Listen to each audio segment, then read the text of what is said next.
So, yan guys, welcome back again to my channel. For today's vlog guys, is mag-experiment naman tayo kung saan naabot ang 50 pesos po ninyo.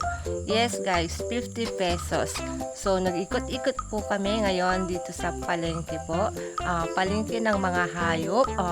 Tumingin-tingin po kung anong mabibili ng 50 pesos po guys.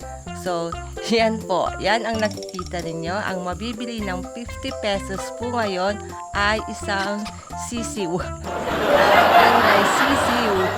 Yan, sisiw lang na manok ang mabibili po na 50 pesos.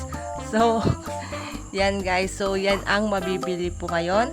Sa hirap ng buhay, lahat po mahal. So, yan ang mabibili po ng 50 pesos po ninyo ngayon. Noon po guys, yan binibinta lang po na 20 pesos pero ngayon is 50 pesos po. So yan ang mabibili po ng 50 pesos po ninyo ngayon. Siguro ang pinakamura ngayon is yung mga langaw lamok. So yun ang pinakamura ngayon guys. So yan guys, ang video ko ngayon, update ko lang sa 50 pesos kung anong mabibili ng 50 pesos po natin ngayon. So, yan guys. Thank you for watching. See you in my next vlog again guys. So, thank you for watching guys. See you in my next vlog again guys. Alam nyo, hindi ko to bibiliin talaga yung sisiw na to.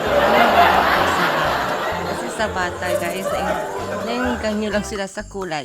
Diba? So, bye bye guys. Bye bye.